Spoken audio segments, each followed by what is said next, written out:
Hello, I'm the Nostalgia Critic guy. Remember it so you don't have to. You hear it all the time from people. Summer movies aren't what they used to be. Nobody makes them like they used to anymore. Well, in some respects, they're kind of right. In the grand history of cinema, we've both visually and with character pushed the boundaries of what can be done. Some of these marvels are so incredible that you could argue we'll never recapture it again. But that's not really what I'm talking about. What I'm talking about is people who grew up in the 90s saying that they don't make summer movies like they used to. A lot of people forget there was a dark time in our history where summer movies were just expected to suck. Now again, I'm talking specifically about summer movies. Good films came out around award season, and yes, there are a long list of summer films in the past that are terrible then and are terrible now. But honest to God, there was a period of time when audiences just accepted the fact that every summer we were gonna get something that was really stupid and most likely we're not going to enjoy. Instead of having movies like, say, The Avengers, Hunger Games, the Lego Movie, and once in a while a Transformers 4, for a while, every movie we got was Transformers 4! That's right, good summer movies were the exception. They rarely happened. And yeah, some films were just underwhelming, not the worst, but didn't leave much of an impression on you. But hey, that still counts as not a good movie too. I remember this dark age so well, I can even pinpoint the exact years it happened, 1996 to 2001. Now to best understand why this is, it's best to look at the films that came out prior and after. A little before 1996, we made an amazing discovery, CGI. With films like Jurassic Park, Terminator 2, and Forrest Gump, we were suddenly realizing that we had a tool that could make us see whatever we wanted to see. Even the greatest effects of the past had some limitations, but now, if you could imagine it, it could exist. But sadly, like the discovery of anything new, the excitement of one element often overshadows the other important ones. For example, when Super Mario Bros. Came out, nobody cared what the story was. We were just so excited to see something so groundbreaking and new. Now since then, games have gotten a lot more complex and interesting. But that's because the novelty of what Super Mario Bros. Brought us has worn off. It's still a good game, but obviously we crave something new and challenging. Thus, we need to focus back on those essential elements again. Games now have interesting characters, fascinating stories, and incredible effects to make them much more interesting games. The exact same thing can be said for CGI in film. Once we knew anything was possible, we exploited it. And I mean, really exploited it. Suddenly, every movie was a disaster film. Twister, Independence Day, we had 2 asteroid movies and 2 volcano movies the exact same year. And guess what? All of them had little to no story, the most basic of cookie-cutter stereotypes, and the star of the film was always the effects. Explosions, storms, lava, you name it. But the audience was so excited because we've never seen effects like this at the time. And back then, they were seen as really good.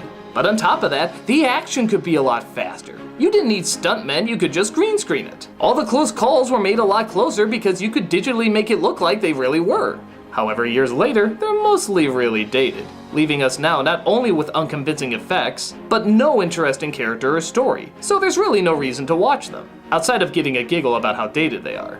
There was also an emphasis to tone down the muscle-bound action hero and make them more like the everyman. Not a bad idea, but again, they wanted to put more attention on the effects than on the characters, so they went for the easiest arc that was already dated from the 80s, the geek. Oh, not the funny geeks like what you see today, I'm talking Big Bang Theory geek blackface. The geeks that actually have no idea what a geek is. They just sort of gave them glasses and have them do something silly sometimes and boom, geek! Coffee time! Coffee, cappuccino! This arc was so easy because, hey, the main star's a geek. If he saves the day, he's already overcoming something because he's a geek and he never does anything. Cause he's a geek. But by God, these characters were terrible. Stuttering Jeff Goldblum, awkward Elijah Wood, divorcing Bill Paxton, Jeff Goldblum again. And of course, Matthew Broderick. That's a lot of fish. God! The heroes that we used to look up to, like our comic book icons, well, they were being represented by Spawn and Batman and Robin. Because who cared? They were just stopping crime. They weren't running away from a tornado or an asteroid. A guy wearing tights wasn't a big deal, sinking the Titanic was a big deal. And seeing how that was the highest grossing movie of all time, you bet your ass there were a lot more disaster films that came out. And when I say disaster, I mean both literally and figuratively. You wanna know why these films aren't so inspiring and don't hold up anymore? Because these movies aren't about heroes, they're about survivors. And don't get me wrong, sometimes in life you just need to survive. It's totally understandable. But when everything is centered around just don't die, you're not inspiring people to do anything greater.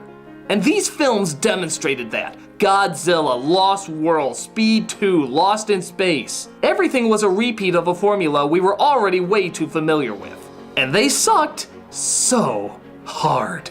Remember the film Men in Black? It was a good film, right? It was funny, it was clever, it was well written. But when that movie came out, everybody was treating it like it was the second coming. Everybody was shocked. Holy a summer film that can be smart and clever. What the And don't get me wrong, it's a decent flick, but back then, decent was amazing. Anything that was clever, creative, and most of all new was extremely rare. It was a gigantic hit with critics and audiences talking about it a lot. And yeah, once in a while we could get a good summer flick like Face Off or Mask of Zorro, but they were still pretty few and far between. And the absolute worst part of it is, we just accepted it. We didn't make a big deal. We didn't demand movies be better. We just sort of shrugged and walked out. We had more important things in our lives. Why should being challenged by art be one of them? So you might be asking yourself, what happened to get summer movies back on track? Well, a few things. One was the internet. Whereas before you got feedback from focus groups, which aren't the most reliable, and critics who offer good points of view, but many would argue don't always represent the everyman, suddenly we were getting feedback directly from the viewer, and it wasn't just word of mouth. Everyone could post in a forum how much they liked or disliked a film. And with great speed, too. Films like Bruno and After Earth were said to be destroyed by the Twitter effect, having a strong first day opening, but word spread so fast that it tanked before the weekend was over. Suddenly people could discuss in front of the world why a film was good or bad, and Hollywood can take better notes. Remember when the Turtles were gonna be aliens? You can thank the internet for fixing that, though Fitchner still would've rocked. On top of that, because we were getting so bored of the exact same thing, Hollywood tried to do something a little different. The exact opposite. Films like The Matrix and The Sixth Sense were coming out, which offered interesting twists and ideas that weren't in summer movies prior. Comic book films like X-Men and Spider-Man suddenly weren't just punches and catchphrases, they took time to show emotion and turmoil. More art house movies were getting attention, again partly because of new media. And then there were just weird ideas like Pirates of the Caribbean and Shrek. They were strange and odd, but by God, we just saw so much of the same thing, we were praying for strange and odd. The first fully CGI movie came out, launching Pixar movies that had child-friendly ideas every year, and they made money. Child-friendly moneymakers? That was unheard of at the time. And then of course there was a gigantic risk called Lord of the Rings. An expensive film trilogy that was all being shot at the same time. It was going to be released one a year that was a fantasy. A fantasy! Those were box office bombs in the past. But all of these films were doing something that the films of the past 5 years didn't do. Think. They thought about character, they thought about story, they thought about what wasn't being done in theaters anymore. And they made those elements the stars again as opposed to the effects. Which is not to say a lot of them didn't have big effects, but they were no longer the focus. As you'd expect, all of these were big hits. And they put together this brilliant idea that maybe good characters and good story equals good movies. And maybe good movies could be profitable! A lot of producers saw what was going on and tried to plan their films accordingly. True, some of the trilogies didn't work, like The Matrix didn't please that many, nor did the Pirates films. But then you have something like the Marvel Universe. This isn't just a trilogy, this is a series of films all tied together. Do you know how much time, effort, and planning has to go into that? It's hard enough to get one movie off the ground, but a continuing story with dozens of directors, writers, and producers all having to be on the same page? You better be sure this is going to work. Thus, there's a lot more commitment to it. And even the films that aren't that great still aren't as bad as those previous 5 years. Yeah, Iron Man 2 wasn't so hot, but it tried a lot harder than Steel. Yeah, the Hulk wasn't that great, but it wasn't the Hulk. The focus is where it should be, even if it isn't always done spectacularly. That being the identifiable, strong, and different characters we haven't seen before on the big screen. A raccoon and a tree are our heroes now. A yellow block can touch people's hearts. A teen with just a bow and an arrow can inspire a revolution. These are all characters that never would have flown in that previous 5 years. True, most of it's based on existing material, and I've done an editorial on that as well, but at least they're giving unique spins and interpretations. While the subjects have been done, the way they're being done has some interesting variations. Now, characters can think about their actions, they can show their emotions, they can inspire heroism and clever ideas. They're no longer exceptions to the rules. Good is the new good. So the two things I want you to take from this is, 1, be grateful.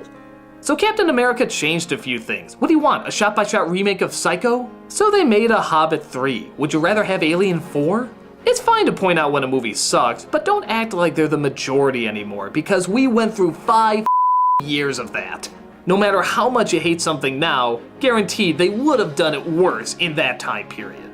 2, I think everything will always go through peaks and valleys, even art. Who knows what the next generation will be inspired to create, and what they'll inspire for the next generation to create as well. We'll hit a similar low point again in our future, and when we do, it's important to realize that good and creative ideas will always come back. Because hey, when our main characters are looking more like this and less like this, there's still a lot of people out there who want to give us something pretty awesome. I'm a nostalgia critic guy, remember? So you don't have to.